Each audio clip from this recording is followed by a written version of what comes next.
Tout était joie dans le jardin, à l'exception d'un arbre profondément triste. Le pauvre gars avait un problème. Je ne savais pas qui il était. Ce qui lui manquait, c'était de la concentration, lui dit le pommier.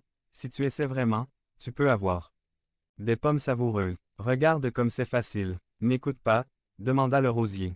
Il est plus facile d'avoir des roses et de se demander.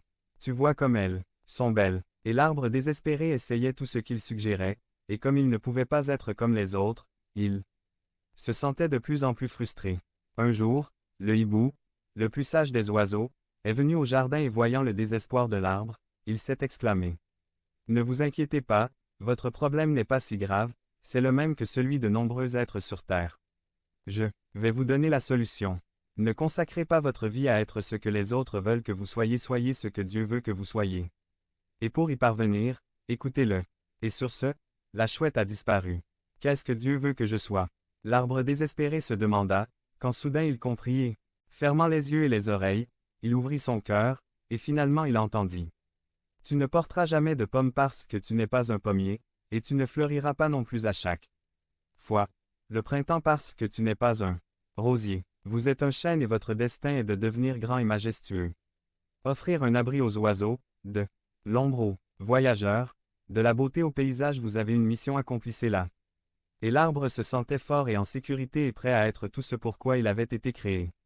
Ainsi, il a rapidement rempli son espace et a été admiré et respecté de tous.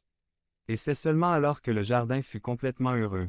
Combien y aura-t-il de chênes qui ne se laisseront pas pousser? Combien y aura-t-il de rosiers qui, par peur du défi, ne donneront que des épines?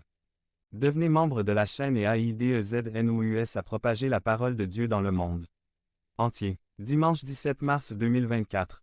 Si vous croyez en la puissance de Dieu, commentaire 11. Dans la vie, nous avons tous une mission à remplir, un espace à remplir, nous sommes importants aux yeux de Dieu. Devenez membre de la chaîne et AIDEZNOUS à propager la parole de Dieu dans le monde entier. Dimanche 17 mars 2024. P4. Aujourd'hui un sauveur nous est né. Résumé. Les anges se sont présentés aux hommes de la classe ouvrière, aux bergers, pour leur annoncer la bonne nouvelle qu'un sauveur était né pour sauver l'humanité. Ce message s'adressait aux gens humbles. Jésus est né dans une ville insignifiante et une fille simple. Par Amat Fernandez. 1. Ils étaient dans le noir. Colossiens 1. 13. Il nous a libérés de la domination des ténèbres et nous a transférés dans le royaume de son Fils bien-aimé. A nous vivons dans les ténèbres lorsque nous n'avons pas fait le pas vers Christ. B. C'est vivre dans l'obscurité spirituelle. C. C'est vivre dans les ténèbres du péché.